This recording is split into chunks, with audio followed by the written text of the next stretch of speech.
Good morning, everyone, and welcome to Systems for Sanity podcast. I've got my guest today, Chad Reid. He's the head of operations at Hammer & Nails, Texas. And Chad and I have known each other for quite some time. He used to be the chief operating officer overseeing 8 Massage Heights locations under Jen Burlington, one of the largest, if not the largest, group of franchise locations under the Massage Heights brand. Chad, share a little bit about your professional journey over the years that we've known each other and kind of how you went from that role to the role you're in now and what you're planning on doing with this new role. Yeah, absolutely. Well, Wes, thanks for having me. So I spent the last 18 years with Massage Heights working with Jen and her team there. When we first signed on board years and years and years ago, I actually came over with her brother, Dave. We were managing a restaurant prior to that. And we had the opportunity to come and work for Jen. And the restaurant industry to the massage industry are two totally different things, right? Oh, yeah. Two totally different beasts to tackle. But we slowly grew, right? We started with one location in San Antonio, and then that was one that Jen opened from scratch. And then from there, as we decided, hey, maybe it's going to be time to do some expansion, we started acquiring existing locations and trying to turn those around and implement some of the systems that we had in place to really grow and make those successful. I took over our first location in 2012, took over another one in 2016, and they are the top three shops in the entire system now, as far as like member base size and gross revenue. We, for a little while, were the developers in Dallas for about 4 years. So we were essentially the extension of corporate, and we were in charge of supporting franchisees in that market and then also marketing and selling additional licenses so that we could open more Massage Heights. I did that for 4 years. After COVID, decided let's consolidate and let's go back to just one market. The Dallas market went back to the corporate, the franchisor, and we invested in 2 more locations in San Antonio. That was back in 2021. The 5 shops was it was a difficult beast to take over a couple that quickly. I think they were within about 60 days of one another, or so I thought. That was the most difficult part. And then in 2023, we adopted 3 all at once within about 30 days. So wow. Went from 5 to 8 almost overnight. So when I started with the brand, had like 15 total team members, and when I left, we had 8 locations, over 300 team members, somewhere over 10,000 members. Like it was a beast. And then the opportunity came up with Hammer & Nails in Texas. They were looking for an operations executive to bring some experience on the ops side. They had kind of the model already down, and it's a franchise, so easy plug and play, but not so easy when you're dealing with people as the product and also as the consumer. That kind of personal service space is something obviously I'm comfortable with Massage Heights, and so had the opportunity to sign on board a few months ago with the area rep for Texas. And his name is Frank Mueller, and we are looking at essentially developing Hammer & Nails into Texas, kind of like the premier brand when it comes to men's grooming. So the goal is to get to between 20 and 40 shops that we own and operate, and then we'd also have 40 to 60 franchisee shops that we'd be able to support as well. So the goal in Texas is go from the 6 locations we've got right now to somewhere between 80 and 100 over the next 5 or 6 years. Some big growth plans, some big aspirations. Yeah, that's great. I remember when I first had the opportunity to work with you guys, I was just getting in with Massage Heights, and I think we had done phones at Wayne's location, the Stone Oak location here in the same building that we're in. I love that story so much. That's one of my favorite stories to tell. But we did those phones, and then we were talking with when Glenn used to work over at Summit, and we're trying to get him to connect us with some additional franchisees. And he's like, Jen has some questions about her phone system. You might want to reach out to her. And so I reached out to her, and I at the time, you guys had the 3 locations. I think it was Leon Springs, Bandera, and Alamo Heights. I guess you took over Bandera and Alamo Heights from other owners? Yeah. Actually, so the same owner at one point in time actually owned Bandera and Alamo Heights and the Boulevardian 1604 location. And we ended up getting all 3 of those just at different times. So we took Bandera over from them first, and then a different owner had actually taken over Alamo Heights, and we took it over from him. And then we collected the other one back in 2021. Nice. Yeah. So yeah, I remember talking to Jen, and she was like, yeah, I want a phone system. We can, call the different locations and this and that. Because of course, Bandera and 1604 and Leon Springs are pretty close. They could be like sister stores. Mm-hmm. You guys can refer members back and forth. If one location's busy, you might be able to push them to the other locations a couple miles down the road. Not a big deal, right? And so I said, oh, yeah, Jen, we can definitely do that. Yeah, we use VoIP and blah, blah, blah. And immediately she's like, oh, I don't want anything to do with VoIP. It's garbage. It never works right. And I said, well, hold on a second.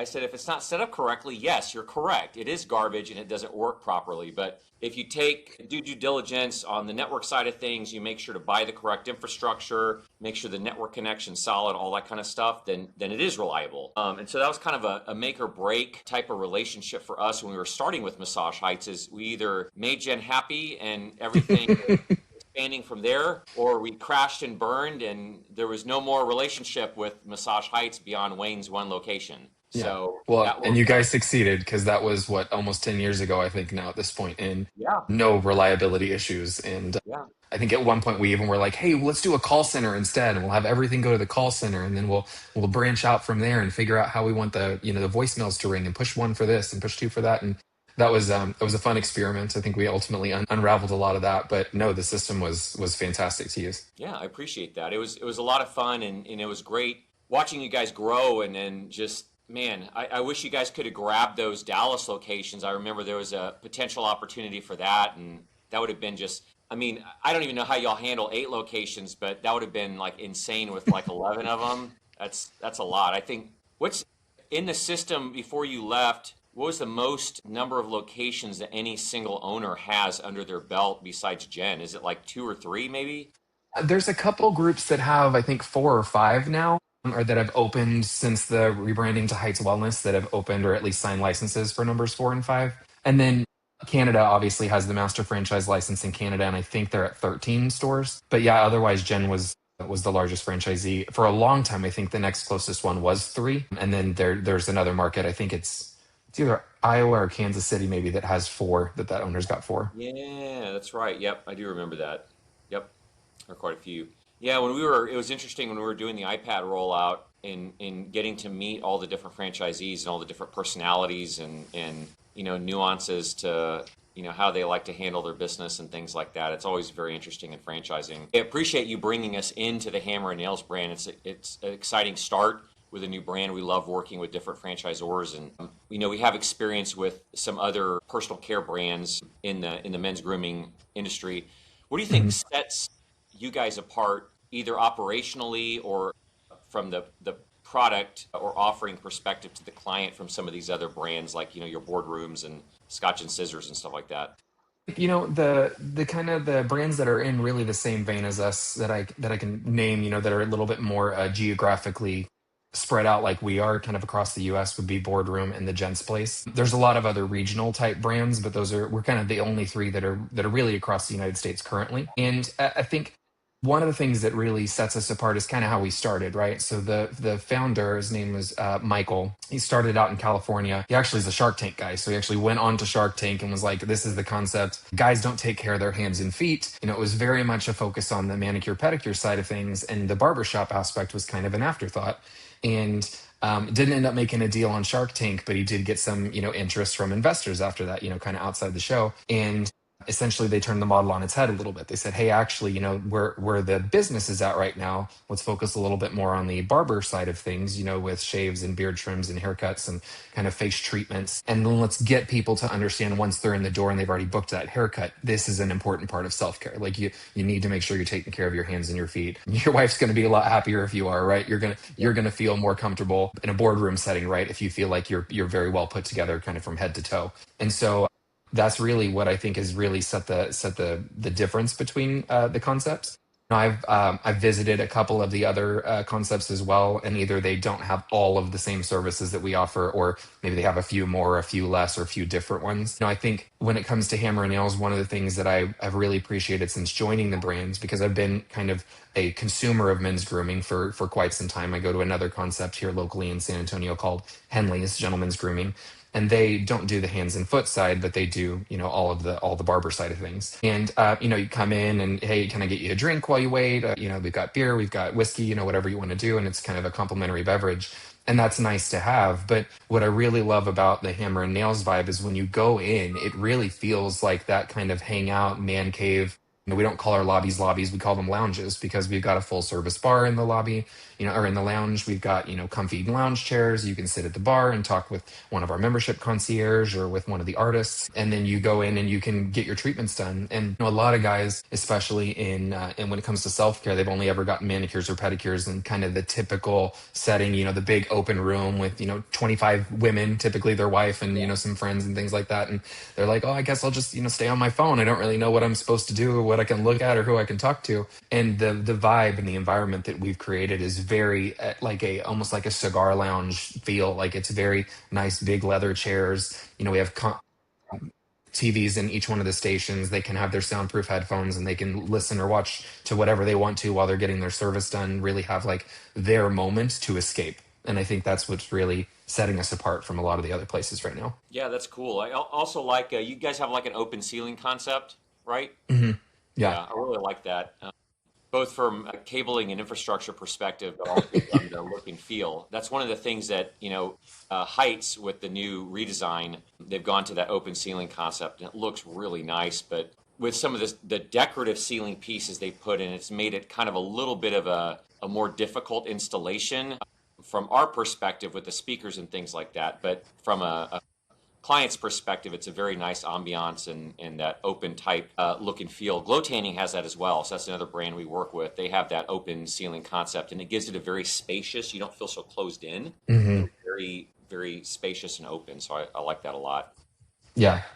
Have y'all gone through different like how long has the brand been around? Has it gone through different design iterations, kind of like Heights, or what are the looks and feels? How has that changed over the years? Yeah. So, actually, it's interesting. So, my Frisco location in Dallas was the third shop that was ever opened, and it's been open. Oh, I want to say it's probably been 8 or 9 years now that that shop's been open. When they first opened up, I mean, like I said, it was very heavy on the hand and foot side. So we would open, and they would have 8 or 10 of the kind of manicure pedicure chairs, and they would only have four, call it barber chairs. And so the builds over time have really shifted to be more like an 8 to 10 on the barber side and 4 to 6 on the hand and nail side. So it's leaned a little bit more heavy, call it 60 to 70% on the barber side of things, just because that's kind of where the market's been. The look and feel has also really changed. So when you walk into my Frisco shop currently, because it hasn't been remodeled yet to the new standards, you walk in and the cut and shave floor has one long mirror that runs the entire length of the wall,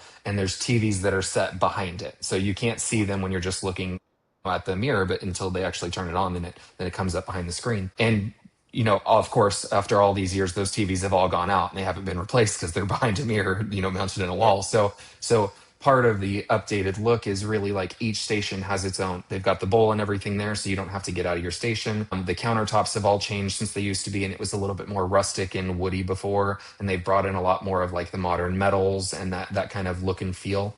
So it looks much more like modern. I guess you could maybe call it steampunk, right? Those kind of dark colors, dark woods, and different accents. And then they brought in kind of a lighter paint scale, which makes all of the kind of accent features really pop, which is nice. And the hand and foot room is an enclosed room, and so it's a little bit more dark. And like I said, it's more like a cigar bar, a cigar lounge. It's got really like that man cave feel versus the lounge is nice and bright, right? It's got a big TV, so you can watch sports on it, sit at the bar, have a couple drinks. We've got either high bar tops or some low pub tables that you can sit at. So each area of the shop really has its own kind of vibe. But if you look at my Frisco shop, you have kind of the old in that we've consolidated, the cut and shave floor really to like 4 stations. And then we added 2 more stations about a year and a half ago and kind of trimmed down the hand and foot room. So you have really old look along one wall, and on the very back, you've got two of the more modern stations.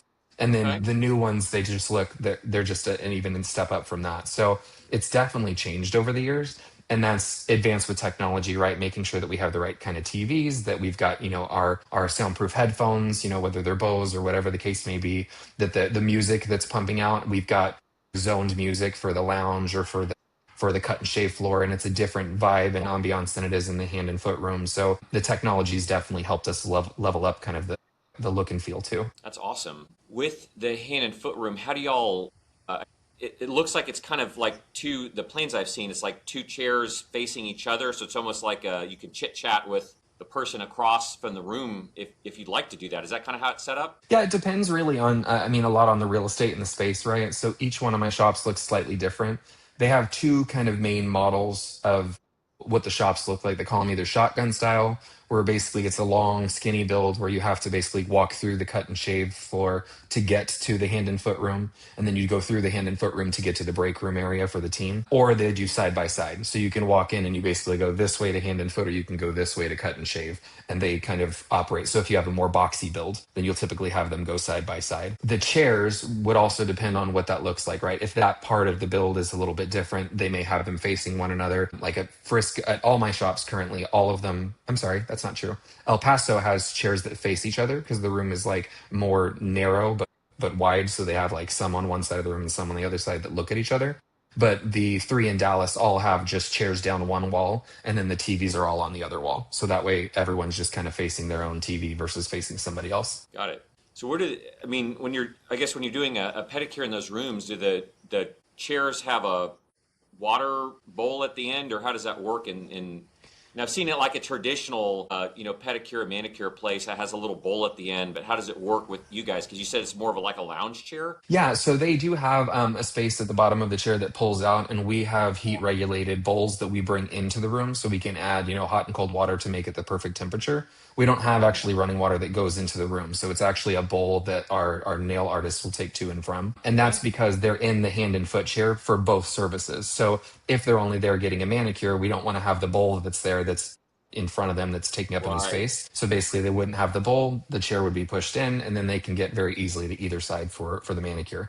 And then if they're doing both services, obviously they have the ability to have both out, but essentially they could have like an ottoman or something to kick their feet up on if they wanted to. Cool. Well, I'd love Yeah. to experience that at some point. If y'all expand here in San Antonio, I think the closest one to me right now is over on like Petranco or something. Yeah, we got a franchisee at Petrenko and Yeah, it's just off of bit of a 1604. drive over there, but It's if a y'all great do shop one, though. It's a great shop. okay. If y'all do one closer, like maybe Alma Heights or Stone Oak or something like that, that would be definitely love to go check that out. I will What are let you your know. Yeah? What are y'all's plans right now for expansion in Texas, since that's where your Yeah, main so home base is? yeah, exactly. Yeah, and we will only expand in Texas. There's other area reps that have other areas around the United States, but we've got two more that are opening this year. We've got one in Dallas in the Addison area, and then we're opening in Austin at Parmer Market, so kind of Parmer North Austin. But we found that Hammer Nails actually does really well when it's more in like the secondary markets. So think of like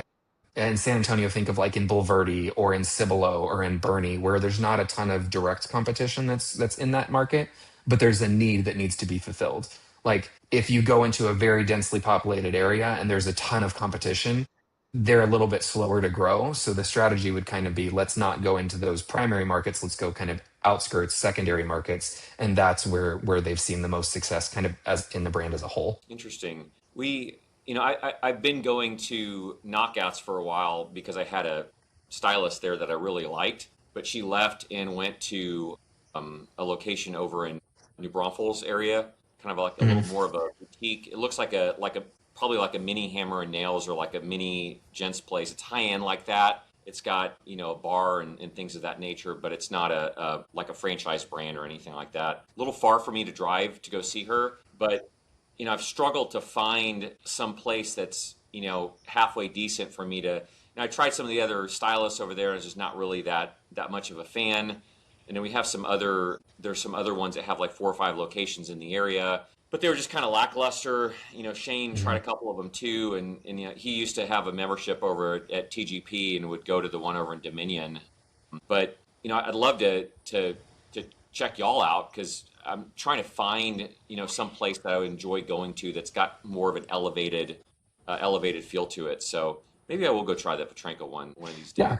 Yeah, Is it absolutely. I remodeled mean, or? it's not remodeled, but it's only been open for I want to say he's been open for about 4 years at that location, 3 or 4 years. So he's got one of the newer builds. It's not the brand new one. So if you look on the Hammer and Nails website right now, what you see there is like the new builds. If you go through, Instagram or Facebook or LinkedIn, you go back a little ways in the photos, you'll start to see kind of that look. But he's got a side by side shop. So you walk into the lounge and he's got his bar off to the left. and then you can either walk from the lounge directly into the hand and foot room because it's got a sliding barn door, or to the right, it's just the open cut and shave room. And then there is a back entrance that you can go around into the back side of the hand and foot room, basically. And then the break room's behind that. But no, he's got a great shop there. I want to say he's either got 6 or 8 of the cut and shave chairs, and then I think he's at 4 on the hand and foot side. I have to go back and check. I've only been out there to see him one time. Because like you, I live in Bernie, so it's a 45-minute or an hour drive depending on traffic to get over Yeah. there. But great space. Um, I the girl that I've been with for, I don't know, 13 years probably, has been cutting my hair. I found her at Diesel out here at the Dominion, and Okay. Diesel is a franchise as well, and he's franchising across the United States as well. He's just on the barber side of things, right? They don't do all the hand and foot side of things. And it's a little bit more like sports, movie type themes. I mean, I like their theme, but he opened a little bit more of an upscale brand, which I would say is a step up from a Diesel or a Knockouts, but it's maybe a step down from a Hammer and Nails or a Gents Place. It's kind of right in the middle, and that's called Henley's Gentleman's Grooming. He's got a shop over there off of Northwest Military and Huebner, and it's a great spot too. I mean, that's where the girl that I followed her from Diesel over there, and it's another 20-minute drive, but she does a great job. And it's also about the relationship, right? In these types of businesses, in the massage business, the facial business, the haircut business, you can get a pretty good service just about anywhere, but it's about the relationship and the rapport that you build with, your artist or your stylist. And that's the connection that you want, right? The girl that cuts my hair is the manager for the brand. And when I just happened to sit down in her chair one of the first times I went over to Diesel, and yeah, I could tell she was a little flustered from the day. And she's like, sorry, I just took over as the manager here. And sometimes I feel like I don't even know what I'm doing. And I was like, girl, I'm in franchise management. Like, let's talk. What can I help you with? And That's so awesome. now I get to ask her for opinions on things because I'm in her industry, right? But before that, I just helped her on the people management side. But it's the relationships you build with people that make you want to stick around. Like you said, you'd follow that girl, but it's, another 40 minutes from your house. So not as convenient as it was when it was down the street. No, not at all. But yeah, you're absolutely right with the relationship with your, therapist or hairstylist or whatever. I mean, I've been going to see Sarah for, God, it's been since like 2012 or 2014, so a Yeah. long time, 12 to Yeah. 14 She's years incredible I've too. been seeing her.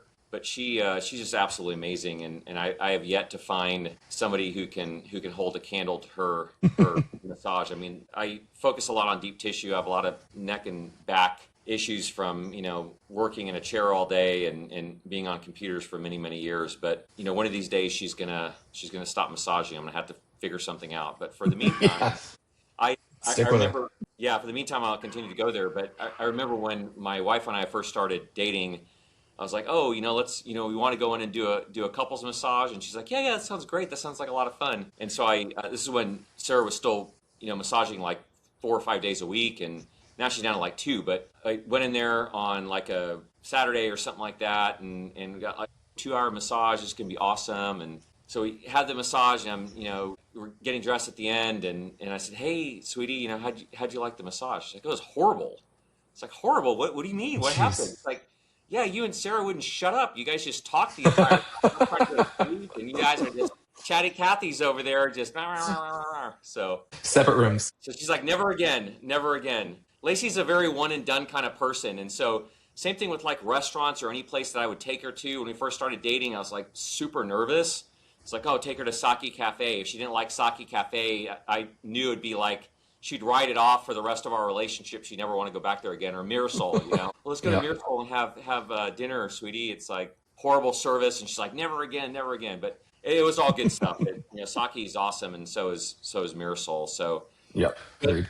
enough about that nonsense. Tell us a little bit more about if we have anybody that's listening and they're interested in exploring the possibility of opening up a hammer and nails. What would that look like? Did they reach out to you? How did they get a hold of somebody?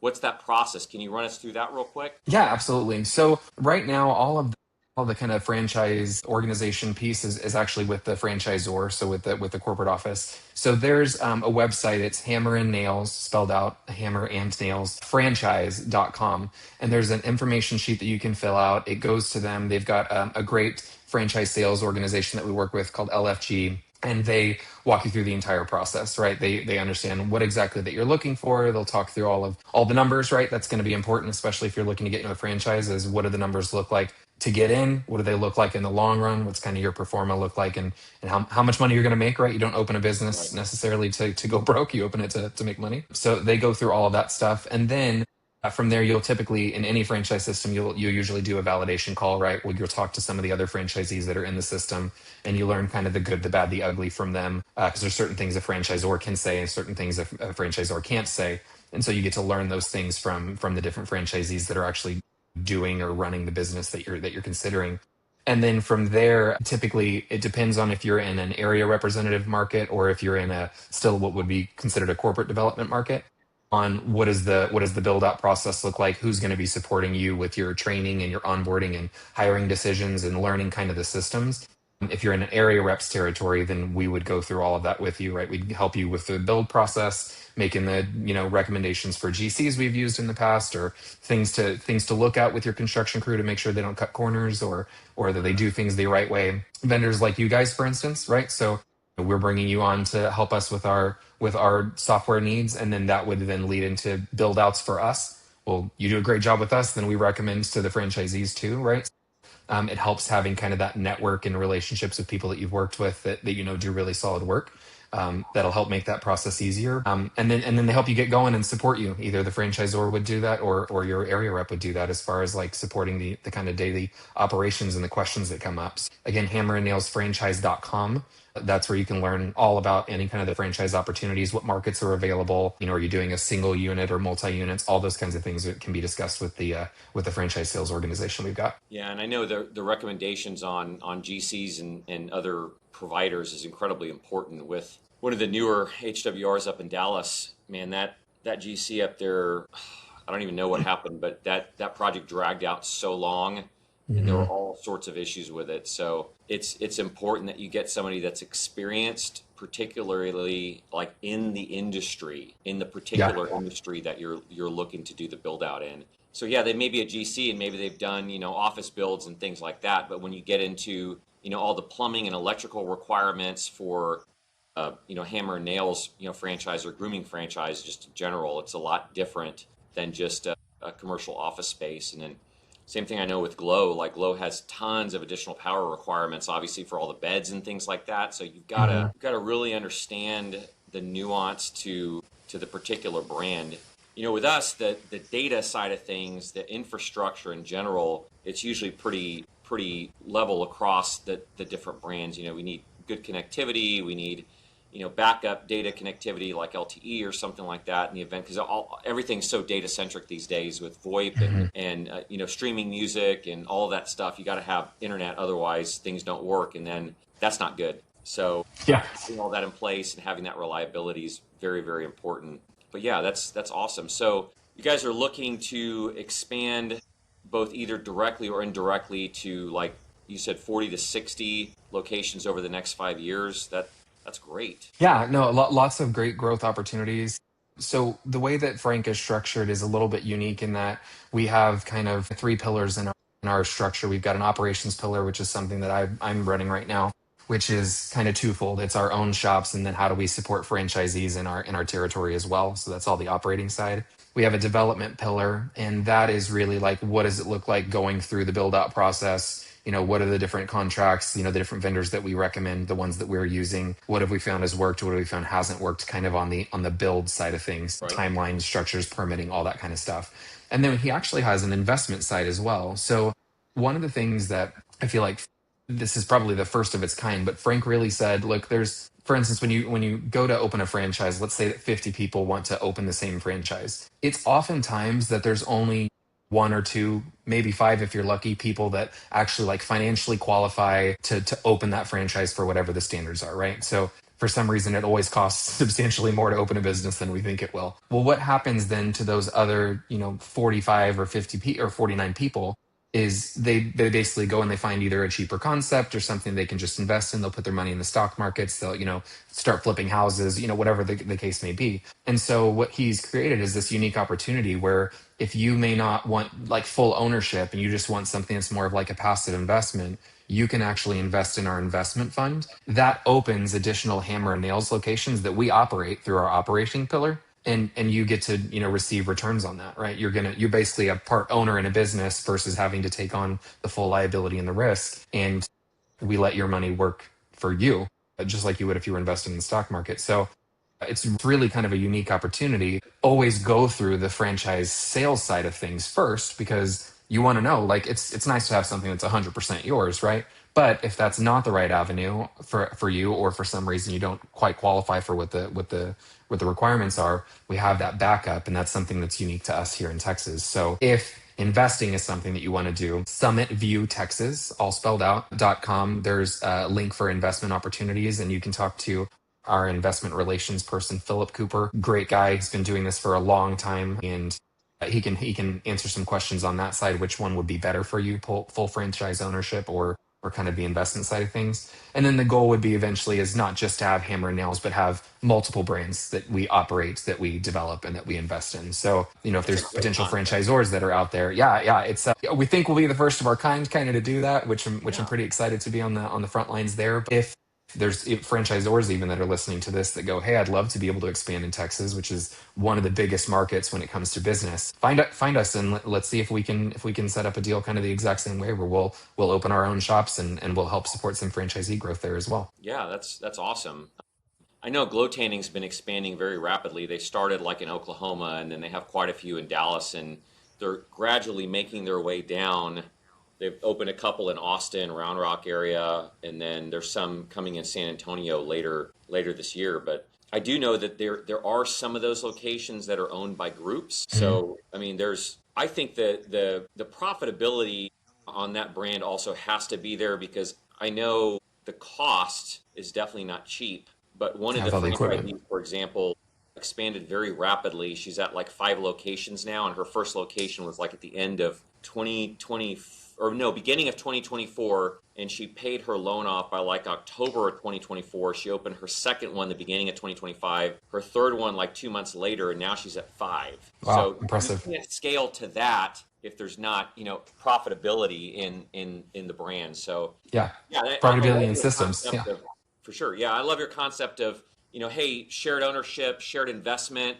Let's open up more locations, scale up that profitability. Let's also look at other brands as well, because I think that's great. This diversification is key, especially in the economy these days. So Yeah, absolutely. yeah, if anybody wants to connect with you directly, Chad, how would they get a hold of you? Great question. So you can find me on LinkedIn. It's Chad Reid Jr. So LinkedIn/in/Chad Reid Jr. You can find my information also on that Summit View Texas website. We've got some contact forms there. And then if you're in a Hammer and Nails in Texas, in the Dallas or the El Paso area, stop on in, and feel free to take a look around. And I'd be happy to answer any questions, talk about business, and kind of whatever anybody would like to discuss. Awesome. Well, thank you for your time today, Chad. I really appreciate it. It was great catching up, and excited to see where you can take this new hammer and nails concept. Thanks, Wes. I appreciate it. Thanks for having me. Thanks a lot.